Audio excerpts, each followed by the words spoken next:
Sio, saya Ale dan ini Ale Bercerita.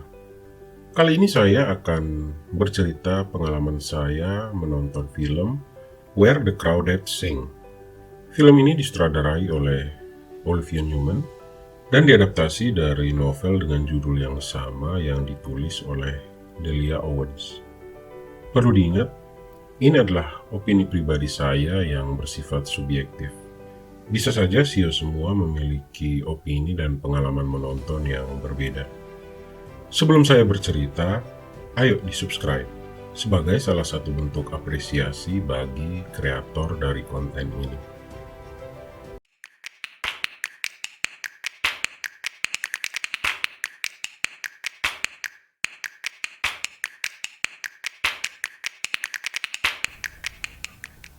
Catherine Kaya Clark tinggal di sebuah gubuk bersama keluarganya yang miskin di rawa-rawa North Carolina. Dan film ini mengambil latar pada tahun 1950-an.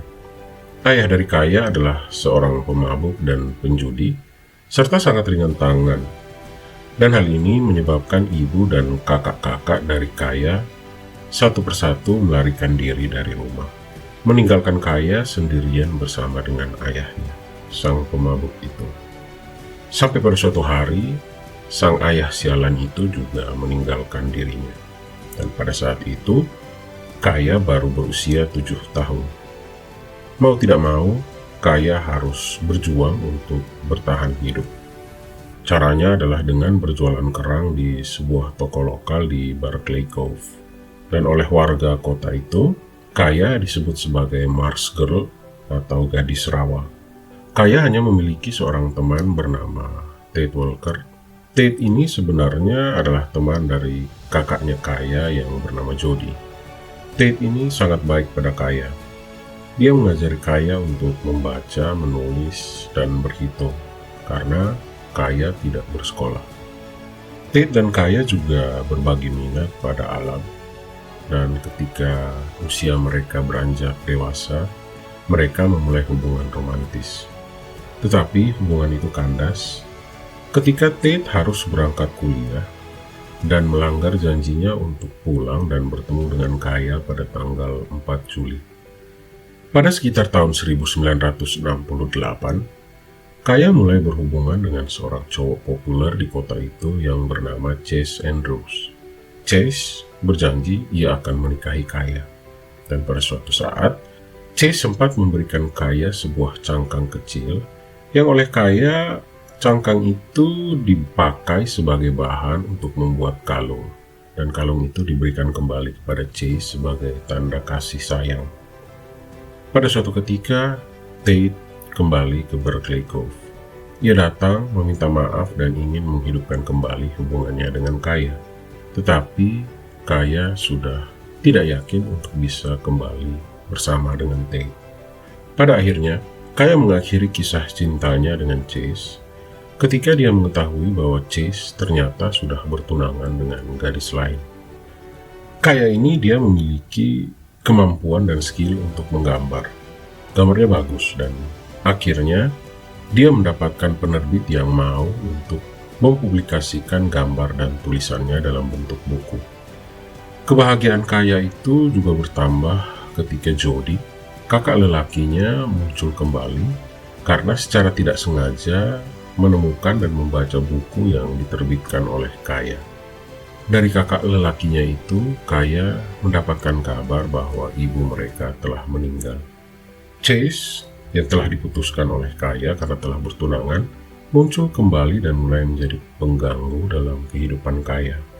Pada suatu kesempatan, dia hampir saja bisa melampiaskan keinginan bejatnya untuk memperkosa Kaya.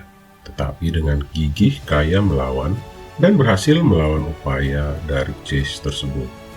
Pada saat itu Kaya bersumpah untuk membunuh Chase jika Chase berani untuk mengganggu dirinya lagi. Tak disangka, beberapa hari kemudian Chase ditemukan tewas di rawa-rawa. Dan karena akibat dari air pasang, sehingga menghancurkan jejak apapun yang ditinggalkan oleh si pembunuh. Akibat dari kalung cangkang yang selalu dipakai oleh Chase hilang dari tubuhnya, Maka Kaya didakwa sebagai pembunuhnya. Tetapi hasil dari pengadilan mengatakan bahwa dia tidak bersalah dalam persidangan di tahun 1970-an. Di akhir cerita ini, Kaya dan Tate menghabiskan hidup mereka bersama. Kaya menerbitkan buku-buku alam yang bergambar, dan dia sering dikunjungi oleh kakaknya Jody beserta keluarganya. Di usianya yang sekitaran 70 tahun, ketika sedang berperahu melalui rawa, Kaya melihat ibunya kembali. Akhirnya, Tate menemukan Kaya terbaring kaku dalam perahu di dermaga mereka. Pada saat membereskan barang-barang Kaya, Tate menemukan jurnal yang ditulis oleh Kaya. Di sana tertulis, untuk melindungi mangsa, terkadang sang pemangsa harus dibunuh. Dan pada halaman terakhir dari jurnal tersebut, Tate menemukan kalung cangkang yang hilang dari tubuh Chase.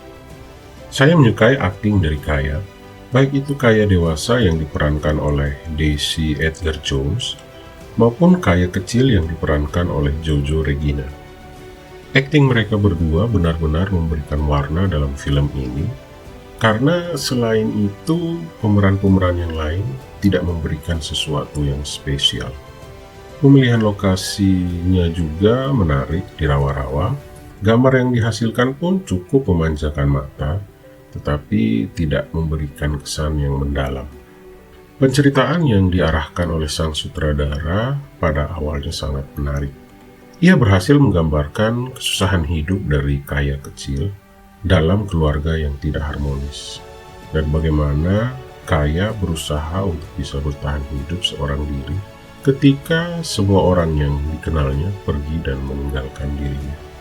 Hanya saja ketika cerita cinta dan pembunuhan sudah mulai masuk dalam jalinan cerita, penceritaannya seperti kehilangan daya magis yang terasa pada awal film.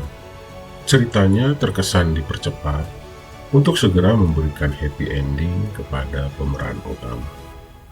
Skornya 7,5 dari 10. Makasih sio semua telah mendengarkan pengalaman saya dalam menonton film Where the Crowded Sing. Sampai ketemu lagi dalam cerita-cerita selanjutnya.